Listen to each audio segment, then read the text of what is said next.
Muy buenas noches, bienvenidos sean todos ustedes a su programa Habla el que sabe.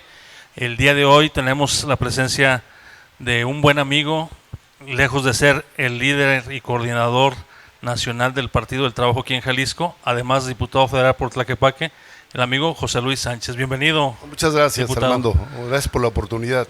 No, pues gracias. Nosotros honrados con tu presencia, como siempre, para que vengas a platicar tus iniciativas, cómo van. Te vemos bien activo en las redes sociales. Vimos que estuviste con la embajadora de Venezuela, luego importantísimo el foro de los desaparecidos. Pues tenemos mucho material de qué hablar. Oye, diputado, tenemos el tema de la vivienda también que nos aqueja aquí en Jalisco. La semana pasada estuvo el diputado Almaguer platicándonos un poquito de los detalles. Pero sí quisiéramos saber más a fondo, porque pues tú eres el que encabezas esa comisión a nivel nacional. Bueno, yo soy parte de esa comisión, de la comisión. También soy secretario también de la Comisión de Gobernación y estoy en la Comisión del Trabajo. Y en cuanto a ese tema de la vivienda, bueno, ya es del dominio público que la Presidenta de la República inició ya la construcción de 1 millón de viviendas en el país.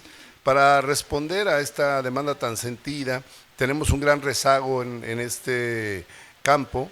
El gobierno de López Obrador, aunque registró la demanda, no tuvo el tiempo, sí la voluntad para atenderla suficientemente, pero la doctora Claudia Sheinbaum se ha abocado de lleno a la búsqueda de alternativas de solución para esta problemática, con el propósito de hacer realidad este derecho constitucional. En Jalisco se van a construir cerca de 39,000 viviendas. Estamos tratando de que se beneficie a los sectores obviamente más desvalidos, más vulnerables, quienes estén en el rango de obtener o ganar 2 salarios mínimos, pueden ser acreedores a una oportunidad en este esquema de renta con opción a compra que el gobierno de la República está planteando. Y nosotros estamos muy interesados en que esta demanda de Jalisco sea atendida en la mayor medida posible y vamos a impulsar con fuerza que se destinen pues los recursos y además se asigne la cuota correspondiente para que Jalisco sea beneficiada con este gran programa. Excelente, diputado. Nomás sí aclarar que esto no va a depender del Instituto del Fondo de Vivienda para los Trabajadores, que es el Infonavit, ¿verdad? Esto es un esquema distinto, ¿verdad? Para aclararle al público. No, sí va a depender, o sea, el Infonavit va a tener intervención, también la CONAVI, prácticamente la mitad de las casas se van a construir, unas por parte del Infonavit serán y otras por parte de la CONAVI. En el caso de la CONAVI habrá más flexibilidad para que quienes incluso no tienen seguridad social ahora puedan ser beneficiados con el programa, y el Infonavit recibirá las solicitudes de todos los interesados, las procesará y en atención al cumplimiento de los requisitos establecidos irá aprobando a los que se beneficiarán con este programa, que se desarrollará en varias etapas. Correcto. En el caso de Jalisco se cuenta con el Instituto Jalisciense de la Vivienda, que es el IJALVI. ¿El recurso va a ser canalizado a través de ellos también para que ahora sí trabajen? Va a ser principalmente a través del Infonavit, de las instituciones federales, aunque seguramente el INJALVI tendrá alguna participación, no creo que sea muy significativa, pero de alguna manera contribuirá también en esta dirección. Excelente, excelente. Platícanos un poquito, por ahí el diputado Almaguer tuvo bien informarnos pues que ya eres parte de presides la comisión de los decanos, ¿verdad? Es un dato significativo, digo, pues aquí lo tomamos como carrilla, como a burla, pero pues yo creo que muy joven para que estés en los decanos, ¿no? Bueno, pues fui el primero que llegó a la Cámara de Diputados hace 40 años, 1985 para ser exactos, y de los 500 diputados que conformamos ahora la Cámara de Diputados, yo soy el que llegó primero que todos los demás, ¿no? Okay. Y ese hecho histórico, digamos, es el que me ha permitido tener la posibilidad de presidir la comisión de decanos. Correcto, correcto. Es, pues, como quiera que sea, una distinción y es un honor. Se supone que es algo así como el Consejo de Ancianos o la gente con más sabiduría y experiencia. Oye, diputado, yo recuerdo hace dos legislaturas le tocó, en paz descanse, al maestro Porfirio Muñoz Ledo, digo, porque él sí era decano. Él sí era decano y él sí estaba viejo, yo estoy joven, entonces hay que establecer diferencias. Muñoz Ledo, que era más un gran parlamentario y un hombre muy sabio en términos políticos, y además porque se trataba de toda una personalidad muy culta. Pues él efectivamente desde décadas atrás había llegado al Congreso mexicano. Así es, inclusive precandidato a la presidencia de la República, ¿verdad? En su momento. Así es. Sí, no, pues muy grata esa distinción, José Luis, para que pues nos la hagan saber aquí y que pues vas logrando avanzar en tus propósitos y que pues no nomás se queda en ti, sino se transmite a todo el equipo, ¿verdad? Todo el equipo de trabajo, que es motivante, ¿no? Para que pues se siga avanzando. Avanzamos, a algunos nos toca cumplir una función, a otros tareas distintas, pero finalmente somos un colectivo, todo un equipo que está contribuyendo a la construcción de una fuerza política de izquierda en Jalisco. Sí, en la semana pasada hablamos de cómo les fue en el Consejo, de la circunscripción primera que tuvieron reunión también. Ya dirimimos un poco esos temas, no me voy a meter a eso. Más bien, quisiera que nos platicaras cómo te fue con la embajadora de Venezuela. Yo creo que es un tema muy importante para que también la gente tenga conocimiento de ello y sobre todo el foro, ¿verdad? Porque lo que ha pasado aquí en Jalisco, digo, sí, tenemos que trascender a nivel mundial, pero que no sea por ese tipo de situaciones.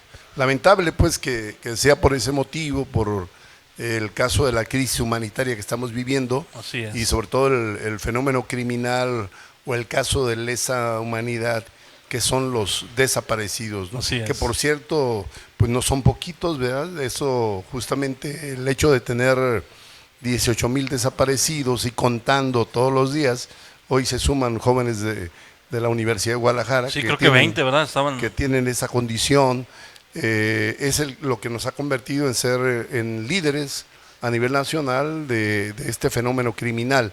Evidentemente, pues lejos de estar orgullosos, estamos consternados e indignados también, porque la existencia de desaparecidos no significa que fuerzas, digamos, divinas hayan operado para invisibilizar a alguien, o que por arte de magia alguien haya sido desaparecido. Los desaparecidos han sido desaparecidos por manos criminales que han atentado y de alguna manera transgredido el Estado de Derecho, y además que han contado con la complicidad o el beneplácito o la negligencia de las autoridades, del gobierno. Y eso es sumamente lamentable, porque aunado a eso se ha generado el fenómeno de la impunidad, ¿no? Y eso les ha dado más impulso a estos criminales para seguir realizando estos actos de lesa humanidad, ¿no? Como es la desaparición forzada de miles de personas, la mayoría de ellos, por cierto, jóvenes. Sí, sumamente lamentable lo que está pasando, o lo que pasó más bien en Teuchitlán. Son fotografías impactantes el ver 400 pares de zapatos, o sea, mochilas, cómo con engaños llegan los chavos a querer trabajar para sustentar los gastos de su familia y que lamentablemente ya no regresen. Pues eso queda un precedente de que se dañan las familias, se genera una desintegración ya familiar, no porque sean las drogas, sino porque son ausencias de personas que son fundamentales para el sustento de la familia.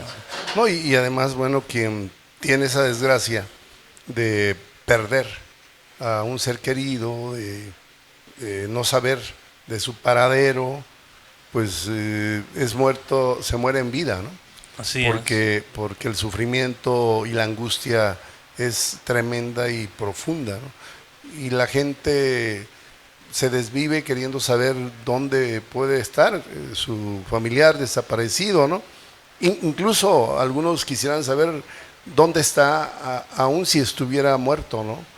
Aunque recobrar los restos, ¿verdad? No, y conocer dónde se encuentran sus restos para irles a rezar, cuando menos. Claro, ¿no? claro. Y lamentablemente ni siquiera esta posibilidad tienen muchos de los familiares de desaparecidos y viven con un dolor eterno, ¿no? Que se lo llevan hasta la tumba incluso, ¿no? Y ya la vida de esas personas nunca vuelve a ser igual. Y quiero decir que antes del hallazgo del rancho Izaguirre, nosotros hicimos una movilización a la Cámara de Diputados de más de 400 familiares de desaparecidos y detonamos el problema, reclamamos justicia en el seno de la Cámara de Diputados, donde celebramos un gran foro y ofrecimos conferencia de prensa y tuvimos una reunión con la Comisión de Gobernación para poner de manifiesto la necesidad de que con urgencia, en forma apremiante, emergente, se atendiera el problema de Jalisco. Y a los pocos días de que nosotros hicimos este acto de presencia ya y manifestación, pues se descubre el rancho Izaguirre y se provoca toda una conmoción mundial, ¿no? Sí, así es, digo, eso me hizo recordar 1945 en Múnich o en cualquier ciudad de Alemania, ¿no? Sí, los campos de Auschwitz. Sí, así es. Y la época del nazismo y de Hitler, ¿no?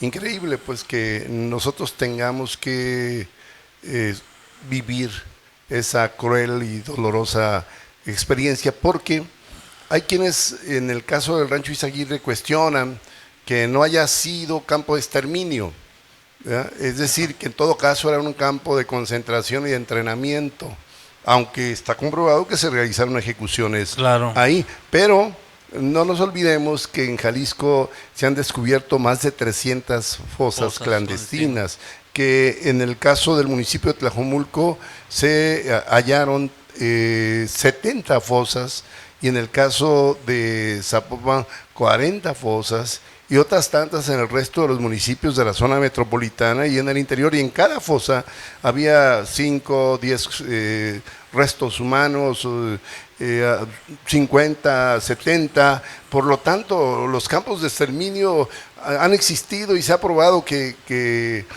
existen en Jalisco, incluso antes del hallazgo del rancho Izaguirre, ¿no? Porque ¿qué eran esas fosas clandestinas? Lugares de ejecución o lugares de sepulcro, o las dos cosas, lugares de ejecución y de sepulcro.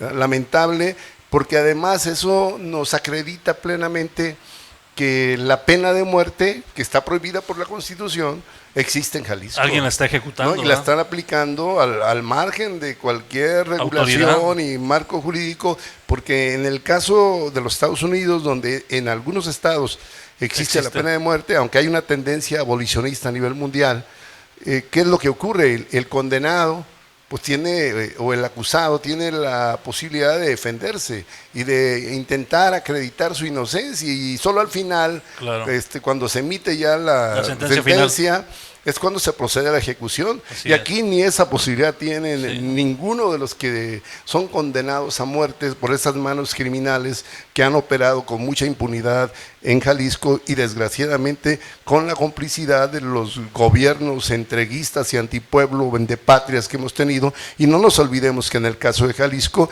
quienes han gobernado históricamente ese estado son los del PRI, son los del PAN y ese Movimiento Ciudadano. La izquierda no ha estado dirigiendo los destinos de este estado.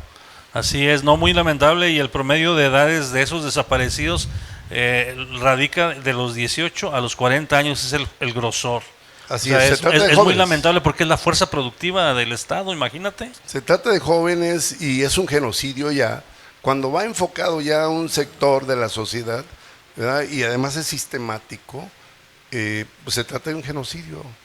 Lamentable, nos horrorizamos de lo que ocurre en Gaza, allá en Palestina, con motivo de la masacre y genocidio que está realizando el ejército israelí, Los 12,000 niños, ¿verdad? Ya van más de 50,000 los muertos, las víctimas allá, y aquí tenemos algo similar. Sí, parece broma, pero ahí vamos. No, y además hay que recordar que América Latina vivió un periodo negro, siniestro, macabro, bajo las dictaduras fascistas que padecimos. Creo que el personaje más emblemático de estos dictadores fue Pinochet. Y en Chile hubo, según cifras oficiales, 7,000 desaparecidos. En Argentina, que es el país donde se registró el mayor número de desaparecidos y de ejecutados por la dictadura de Videla y otros, la cifra habla de 30,000. Pero aquí en el país nosotros ya tenemos más de 125,000 desaparecidos. Sí. La mayoría gestados en su tiempo en el periodo neoliberal, o cuando menos ellos fueron los que sembraron las condiciones y inocularon el virus de la violencia y la criminalidad, que ahora nos ha resultado muy difícil contener y eliminar. Sí, pues lamentablemente parece que es un virus que es como un cáncer que se va incrementando gradualmente, ¿verdad? Si no se para esto, pues no sé dónde vamos a llegar, ¿verdad? Por eso la necesidad de que hoy se convierta este tema de los derechos humanos y el fenómeno de los desaparecidos en una prioridad nacional. Por fortuna, pues, la Presidenta de la República ha tenido la sensibilidad de recibir ya a través de la Secretaría de Gobernación a grupos de familiares de desaparecidos, aunque yo sigo insistiendo en que además del diálogo que está teniendo con la Secretaria de Gobernación, con Rosa Isela, la misma Presidenta de la República de viva voz y directamente escuche y abrace a los familiares de los desaparecidos. Y propongo también que se desencadene un diálogo nacional en el país de entre todas las fuerzas políticas y sociales, económicas, con la participación de la Iglesia, con la participación de las universidades, de los sindicatos, de los partidos políticos, y además realicemos toda una serie de foros en la República para escuchar los sentimientos de la nación en relación con este tema, para que ahí se vaya gestando lo que pudiera ser la firma de un gran acuerdo político y social nacional por la paz, la seguridad y la justicia en México, en donde nos comprometamos todas las fuerzas políticas y sociales de este país. No, pues de ser así, yo creo que te vamos a poner las estrellitas ahí, líder, de que se concrete esto, porque yo creo que estamos en una situación emergente, como dices tú, es emergencia nacional, emergencia en Jalisco, para que esto se resuelva, porque no puede seguir desapareciendo la fuerza productiva del Estado. Bajo ninguna circunstancia. Creo que ya no podemos ni voltearnos para otro lado, ni darle la espalda a un crimen de lesa humanidad como el que estamos sufriendo, y en donde, para desgracia nuestra, Jalisco es vanguardia, ¿no? Así es, así es. Platícanos un poquito cómo te fue en el foro precisamente que tuvieron en días pasados en la Ciudad de México, ¿verdad? ¿Fue ahí el foro? Hemos hecho 2 foros en el seno de la Cámara de Diputados. Sí. El primero es ese al que me refería hace unos momentos, donde se desplazaron cerca de 400 familiares de desaparecidos, y ahí alzamos la voz reclamando justicia antes de que apareciera el hallazgo del Rancho Izaguirre, ¿no? Nosotros detonamos el problema nacionalmente un poco antes, ¿no? Y recientemente, el martes pasado, celebramos otro foro en la Cámara de Diputados, y ahora no solo fue con colectivos de familiares de desaparecidos de Jalisco, sino también de Nayarit, de Sinaloa, de Michoacán, del Estado de México. Es decir, se está empezando a generar una articulación nacional de todos los colectivos que están luchando por la pacificación del país y por el encuentro de sus seres queridos. Excelente, excelente. Pues qué bueno que ya se está integrando parte de la República, porque pues están sufriendo también parte de lo mismo, y qué bueno que se está haciendo una conciencia generalizada para que pues se ataque el problema de raíz, ¿verdad? Y no quedarnos con los brazos cruzados como muchas veces así lo hacemos. Y aquí mismo pues nuestros legisladores, particularmente Leonardo, ha estado pues reclamando atención para este tema, impulsando iniciativas en favor de la causa de los desaparecidos. el mismo gobernador del estado se ha visto obligado ya a aceptar y entender que es una prioridad este tema y que si no atiende, digamos, esta tragedia, esta barbarie que estamos sufriendo, lo más seguro es que su gobierno se tambalee pronto ante la falta de credibilidad y confianza de los jaliscienses. Así es, así es. En la semana pasada, para ser más exacto, una de las líderes que andaba ahí con los desaparecidos de uno de los colectivos fue arteramente asesinada en su casa. ¿Tiene alguna relación con las investigaciones que ella hacía? Creo que su hermano estaba desaparecido. Sí, ella es Teresita González, si más no me equivoco. Teresita. Ella es líder de comerciantes, tuve el gusto de conocerla en algún tiempo, y ella era una persona muy aguerrida. No sé si haya alguna relación, lamentablemente, con este desenlace. Bueno, yo quiero decir que cuando nos enteramos de su asesinato, sí. Porque recuerdas que la balearon sí, y fueron estuvo a su domicilio, debatiéndose entre la vida y la muerte, hasta que finalmente falleció. Cuando supimos de su muerte o fallecimiento, lo que hicimos fue pedir un minuto de silencio en la Cámara de Diputados, minuto que se ofreció, por supuesto, pero además poner otra vez el acento en el clima de inseguridad y en la barbarie que estamos viviendo aquí en el estado de Jalisco, ¿no? Alguien que busca a un familiar finalmente es privado de la vida, ¿no? Además, debíamos de preguntarnos quién deben de ser los que deben de acometer la tarea de búsqueda. Pues el Estado, a través del Ejército, de la Guardia Nacional, de la Marina, de las Fuerzas Armadas. ¿Por qué tienen que ser los familiares los que tengan que andar excavando la tierra y removiéndola con pico y pala? En todo caso, que los familiares acompañen, pero a quien le corresponde realizar esa búsqueda es al Estado mexicano. Eso tenemos que dejarlo muy claro, ¿verdad? Muy claro. Es una obligación del Además, Estado. No es, constitucionalmente, claro, de hecho. No es únicamente ese caso reciente. Hay otro también de un luchador social en este campo de los derechos humanos, aquí mismo del Estado, en Teocaltiche, que fue asesinado igualmente en estos días. Okay. Y no hace mucho, ya bajo el gobierno de Pablo Lemus, fueron interceptados 15 policías que venían a certificarse, como se supo por todos, y fueron desaparecidos y luego descuartizados, asesinados y descuartizados. Es decir, esta tragedia no cesa, pues esta hemorragia no cesa, claro, este desangramiento del Estado no cesa. Tenemos que poner un hasta aquí y decir basta. Sí, porque tal pareciera que las autoridades aquí en el Estado pues han sido ampliamente rebasadas y no pueden con el problema, porque ya al llegar al nivel de que sientan que es como una obligación que los familiares son los que tengan que estar haciendo la búsqueda y no el Estado, pues ya nos deja mal parados, ¿verdad?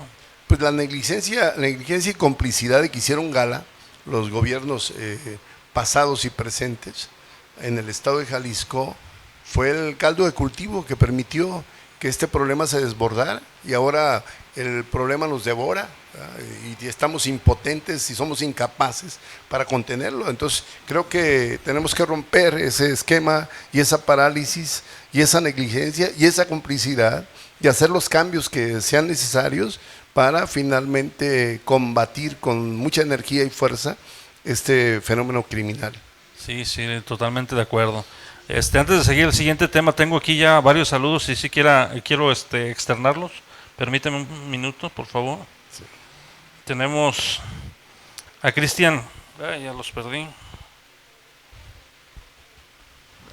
Ahí está. Tenemos a Cristian Jesús Medina González, el mejor líder del PT en Jalisco, éxito, licenciado José Luis Sánchez. Gracias, amigo. Oscar Temores, saludos y felicidades al diputado José Luis, siempre con el pueblo y para el pueblo. Gracias, Oscar. Martín Canizales Mora, excelente programa, saludos al gran líder José Luis Sánchez. Gracias, Martín. José Antonio Carrillo Leiva, saludos a nuestro líder y diputado federal. Gracias. Almadelia Santos, gran líder, licenciado José Luis Sánchez González, PT con todo. Citlali Gómez, saludos, excelente entrevista, me permite conocer mejor la trayectoria y el compromiso del diputado José Luis Sánchez. Gracias, Citlali, hasta donde estés. Eli Badajoz, el mejor diputado federal que tiene la Cámara, el licenciado José Luis Sánchez. ¿Qué tal? Trae porra acá el diputado. Eli Badajoz, fuera Pablo Lemus, Gobernadrón Espurio, fuera MC. Oscar Temores, todo el Saus con usted, ¿qué tal? Gracias. Pues era importante señalar los saludos, ¿verdad? Porque después nos quedamos en tras bambalinas y ya no dijimos quién habló. Bien. Tu agenda legislativa, ¿qué es lo que viene ahora? Bueno, antes de irnos para allá, platícanos cómo te fue con la embajadora de Venezuela. Creo que vieron temas de vivienda y ahí escuché algo de que vieron algo de la trayectoria de Hugo Chávez, ¿verdad? A ver, platícanos un poquito. Bueno, yo he estado en Venezuela ya varias veces. Sí. Fui a la toma de posición de Maduro, justamente cuando el imperio intentaba a toda costa impedir que esta ocurriera, alegando que se había cometido un fraude, cuando todos sabemos que en realidad el deseo, la ansiedad del imperio es la de tener un gobierno títere, y eso no lo he encontrado con Maduro, ni tampoco antes con Hugo Chávez. Así es. ¿No? Y a eso se debe toda la histeria que trae el imperio y el uso y, digamos, nado sincronizado de todos sus medios para calificando a Nicolás Maduro como dictador, ¿no? Claro. En el afán de desacreditarlo ante la opinión pública mundial, pero los que conocemos con cierta profundidad el tema y el problema y la disputa que está dando a nivel latinoamericano y a nivel mundial, sabemos que el pueblo venezolano está firme y es un pueblo digno que está luchando por un nuevo porvenir y construyendo una sociedad más humana y más justa. Entonces, en ese marco y con esos antecedentes, yo me entrevisté antier con la embajadora de Venezuela. Tuvimos un diálogo, por cierto, muy fluido, muy cordial, muy cálido, hubo mucha empatía, estuvimos hablando de múltiples temas, entre ellos justamente del líder, ¿no?, histórico de la Revolución Bolivariana de Hugo Chávez, ¿no? Sí. De cómo fue él un meteorito que cruzó América Latina y que impulsó una serie de organismos supranacionales como Petrocaribe, como el Banco del Sur, como UNASUR y demás, con los que se buscaba impulsar y fortalecer la unidad y la integración latinoamericana.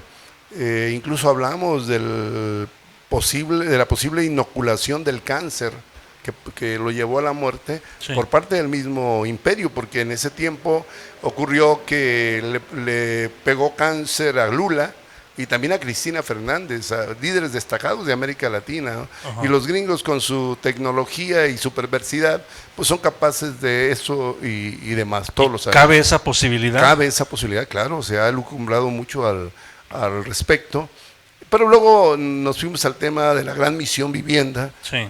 Resultó que ella fue gobernadora de un estado de Venezuela, okay, y allá tuvo, digamos, la posibilidad de ser vanguardia y puntera en la construcción de vivienda en su estado. Edificaron más de 65,000 viviendas, y luego ese proyecto piloto, digamos, sirvió de base para que el gobierno de Hugo Chávez y ahora de Maduro se abocara a la construcción de 6 millones de viviendas. 6, no uno, 6 millones de viviendas. Y en muchas de esas viviendas se otorgaron incluso amuebladas y alrededor de 700,000 totalmente gratuitas para las familias más pobres, más vulnerables de Venezuela. Y otras se otorgaron con subsidio, el 50% del costo, ¿verdad?, pagaban los trabajadores y lo demás lo absorbía el Estado. Solo los que tenían ingresos más altos pagaban la vivienda al costo, pero seguía siendo barata la vivienda, ¿no?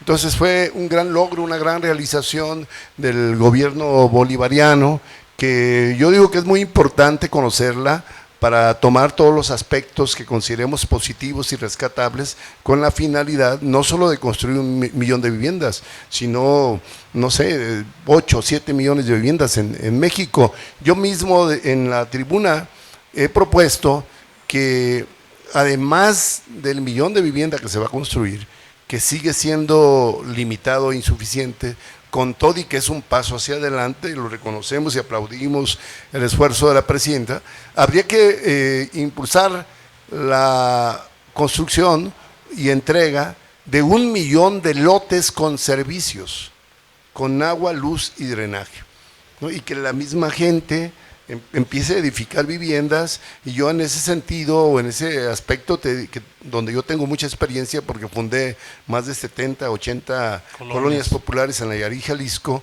yo te puedo decir que en el caso nuestro les entregábamos el lote, la tierra, y la gente empezaba en principio con láminas de cartón, y luego tenía para comprar 500 ladrillos, los pegaba, y al rato 1000, y cuando menos acordabas ya tenía su casa, sin deberle al Infonavit, sin deberle a Fobist. Es decir, con el sistema de autoconstrucción, el pueblo, teniendo un pedazo de patria, se encarga de levantar el techo, más aún si el gobierno federal o el estatal, el estado, les otorga créditos o paquetes de materiales, ¿no? Y además les otorga asesoría técnica para la construcción. Entonces eso daría como resultado que en lugar de tener 1 millón de viviendas, tuviéramos 2 millones de viviendas cuando menos, pero con la participación y la autoconstrucción del pueblo, como han surgido la mayoría de las colonias populares en México. Claro. Oye, diputado, qué dato tan significativo lo de Venezuela.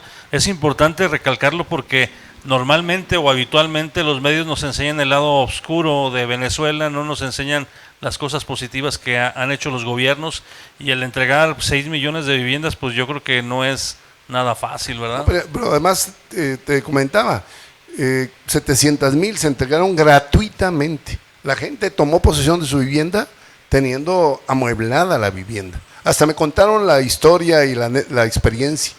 Ellos recurrieron a una empresa constructora china, sí, y hicieron el gran acuerdo, el gran convenio para la construcción de viviendas, y acordaron un precio determinado. Entonces, cuando visitó Venezuela el presidente de China, se entrevistaron con él y dijeron: oiga, no hay manera de que logremos una consideración mayor en el precio de la vivienda, que ya era muy bajo, sí, porque habían cotizado a nivel internacional y ese era el precio más accesible, y además construyeron vivienda con material de calidad, que pasaba todos los estándares establecidos. Entonces el presidente de China les dijo: bueno, ya no podemos reducir más el precio de la vivienda, pero sí podemos amueblarle las viviendas. Entonces les amueblaron gratuitamente la vivienda los chinos. Qué buena disposición, sí, ¿verdad? Entonces se entregó vivienda con mobiliario, ¿no? ¿Qué tal? No, pues son datos muy importantes y muy significativos, y ojalá lleguemos a esos niveles de emular esas obras poderosas sociales, ¿no? Se trata pues de seguir por esta ruta de cambio, de transformación, atendiendo y resolviendo los problemas más ingentes y más sentidos del pueblo mexicano, y entre ellos no hay duda que el de la vivienda es uno de los principales. Pero yo digo que del conjunto de derechos y de necesidades que tenemos, sí, y de problemas, el número 1 es el de los derechos humanos, la crisis humanitaria, el derecho a la vida particularmente. Porque sí hay derecho a la vivienda, hay derecho al trabajo, hay derecho a la salud, hay derecho a la educación, pero si no tenemos derecho a la vida, si no se respeta la vida, si cualquier... ¿De qué sirven los demás, verdad? Fuerza oscura y criminal simple se siente dueña de vidas, ¿de qué sirve los demás? Son inútiles los demás derechos. Claro. Entonces, por el primer derecho que hay que propugnar es por la validez y vigencia y respeto al derecho a la vida. Y a la felicidad, obviamente, ¿no? Sí, claro, totalmente de acuerdo. Si no tienes vida, pues ¿de qué sirve lo demás, verdad? Entonces hay que ganar primero el derecho más importante, que es el estar aquí, y sobre todo, pues que se vayan dando los demás por añadidura. Así es, así es. Diputado, tenemos más saludos aquí. Gestorías Confiables dice: saludos al licenciado José Luis Sánchez. No cabe duda que el trabajo y la lucha incansable en favor del pueblo, un diputado que no solo alza la voz, sino que en todo por el pueblo, dicen. Gracias amigo, un abrazo. Gracias. Janet Nungaray, saludos, ahí sí que sabe, gran invitado. Sergio Mojica dice: saludos, sabemos el gran trabajo por Jalisco y en la Cámara de Diputados Federales. El licenciado Pepe Chuy, saludos, diputado, buen trabajo. Amigo. y el conductor, excelente programa en política. Gracias. Diputado, pues vámonos al tema de lo que vas a hacer, tu agenda legislativa. ¿Qué es lo que sigue? Platícanos un poquito. Nosotros vamos a seguir obviamente manteniendo la atención del impulso al reclamo de justicia para el caso de los desaparecidos y de los derechos humanos, la seguridad pública en México, que es fundamental para poder tener una sociedad en paz. Y por otro lado, una de las cuestiones que vamos a impulsar con fuerza en el siguiente periodo legislativo, que será a partir del mes de septiembre, será el problema de la vivienda, justamente.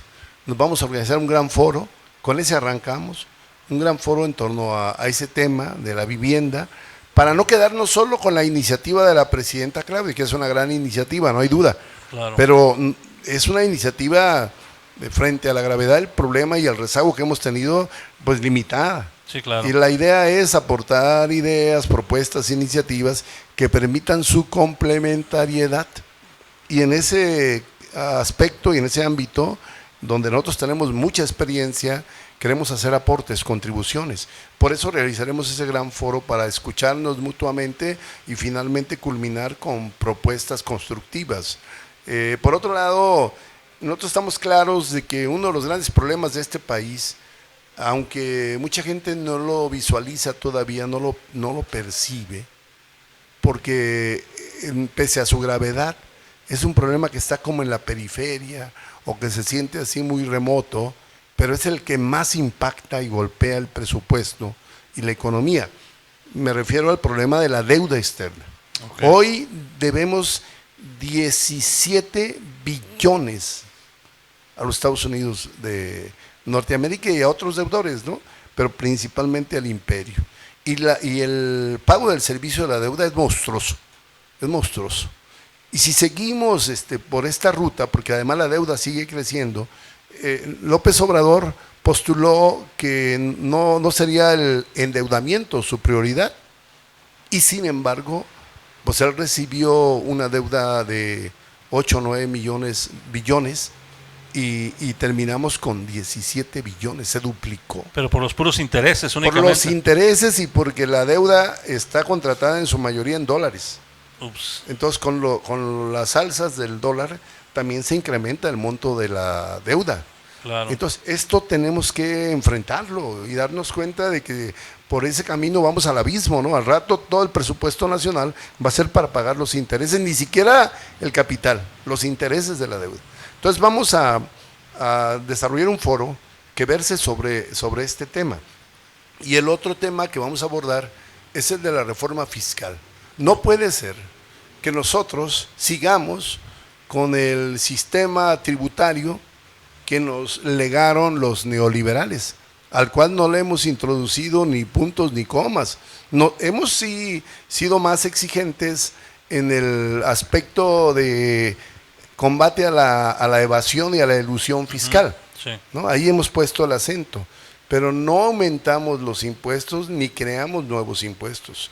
Y nos quedamos con el sistema fiscal que los neoliberales en su tiempo idearon, por supuesto que estaba concebido para favorecer el gran capital financiero y a los oligarcas de este país y a las transnacionales. A los que no pagan impuestos, ¿verdad? Creo que ha llegado el momento de que revisemos el sistema tributario, sí, y que paguen más los que más tienen, ¿ya? Y que desgravemos a los trabajadores.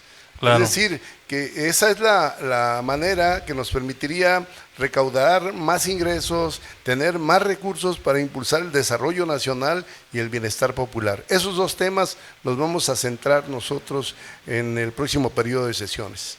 No, pues excelente, muy interesante, porque imagínate, de veras, como dices, está grave ese asunto, no lo tenía yo contemplado, de que va a llegar un momento en que pues vamos a ser esclavos del imperio, ¿no? Así es, literal. Tributarios eternos del imperio, ¿no? Sí, no. O perennes, dicen algunos, ¿no?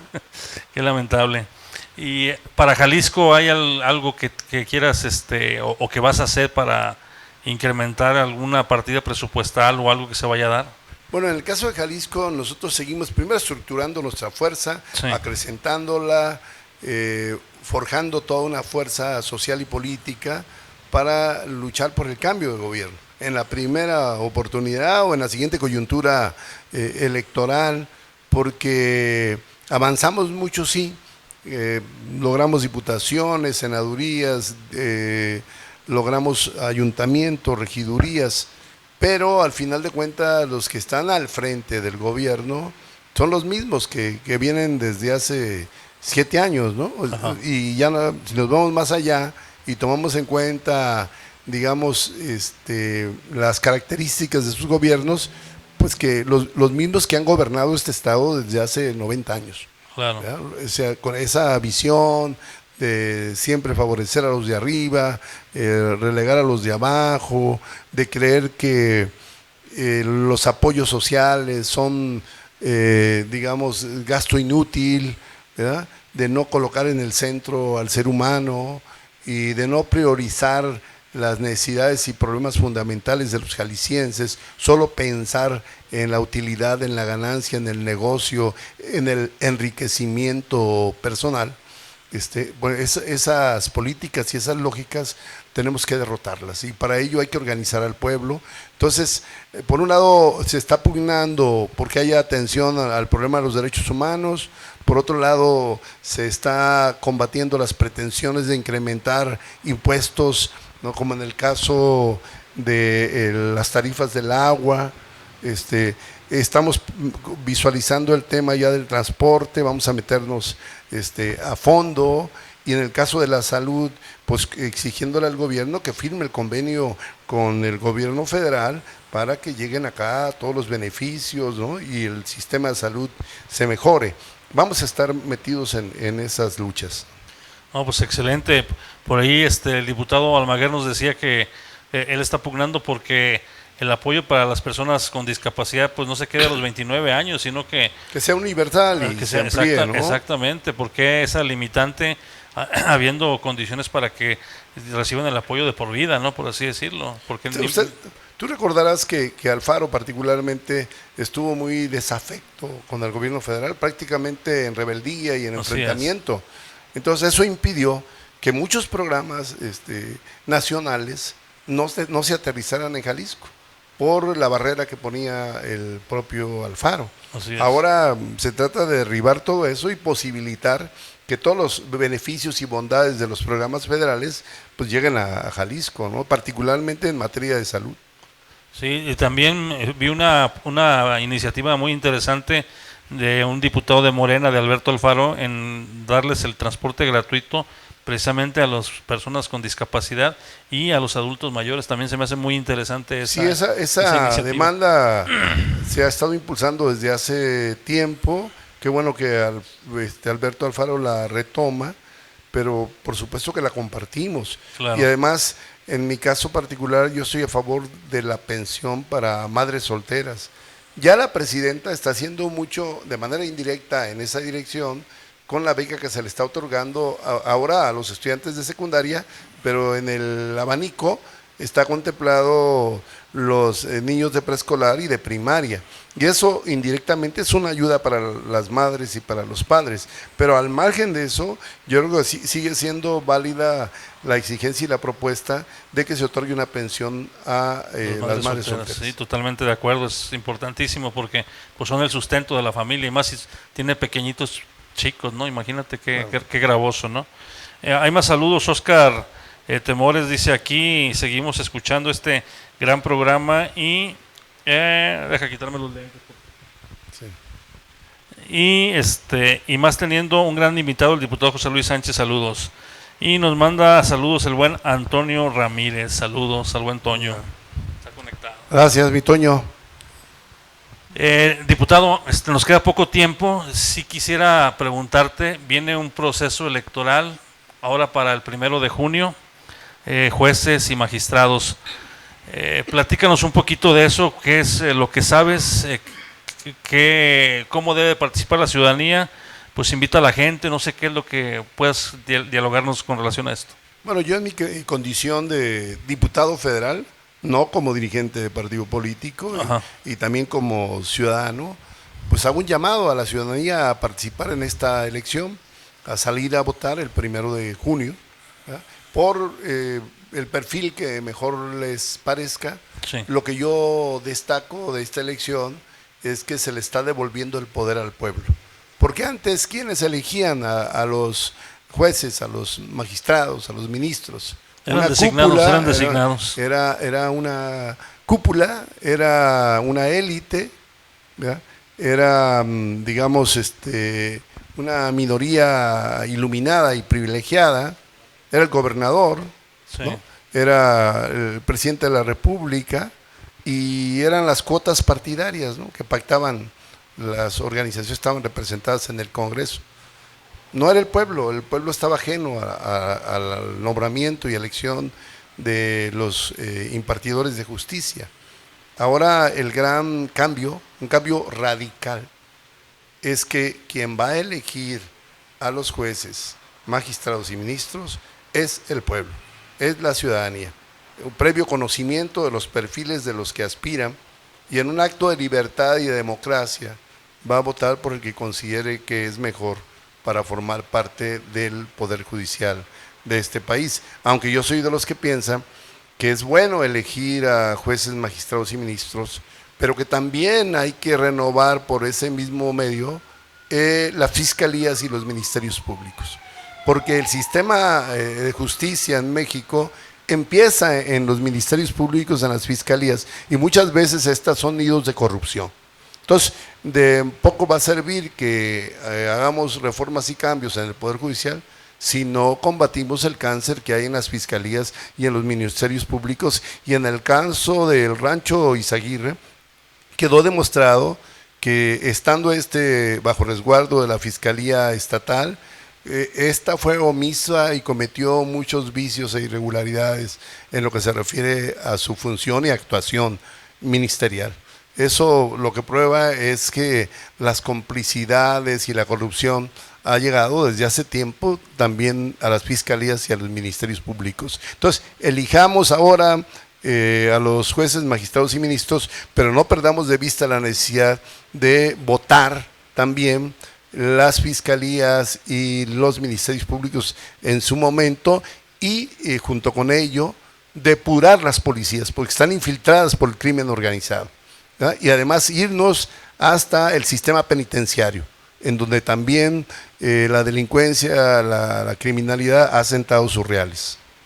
Sí, totalmente de acuerdo, es sumamente importante. Entonces, pues para que salgan a votar toda la gente este 1 de junio y elijan a sus jueces, magistrados y ministros, ¿verdad? Para pues tener una posibilidad más amplia de tener una mejor impartición de justicia. Que la justicia se dé y se le otorguen no al que tiene el dinero para comprarla, que la justicia se proporcione, se imparte o se procure en favor de quien tenga la razón y además esté en concordancia con el Estado de Derecho. De eso se trata. Así es. Pues prácticamente ya se nos fue la hora. ¿Algo más que quieras agregar para que el público te escuche? Bueno, saludar a todo tu auditorio, decirles que como diputado federal he estado intentando honrar su confianza, que yo no tengo compromisos con nadie más que no sea el pueblo, y que desde la Cámara de Diputados he procurado ser portavoz de sus demandas, necesidades, sueños, aspiraciones, y vamos a seguir en esa ruta, en esa dirección, siendo diputados del pueblo. Excelente, excelente. Pues agradecerte tu presencia, diputado, tu tiempo, que sabemos que traes la agenda súper llena, y pues te agradecemos enormemente que hayas estado aquí en tu casa, Televisora Jalisco, y pues nos vemos próximamente cuando tengas más que difundirle al pueblo. Pues mucho gusto y muy agradecidos contigo, Armando, tú como siempre muy gentil y generoso abriendo los micrófonos de tu programa a voces como las nuestras, que a veces son medias incómodas, disidentes, críticas, opositoras, ¿no? Y qué bueno que tengamos un medio y un espacio como el tuyo. Muy agradecido. Aquí estamos a la orden, y este fue su programa Habla el que sabe, con la presencia del diputado federal José Luis Sánchez. Muchas gracias a todos los que se conectaron. Nos vemos hasta la próxima.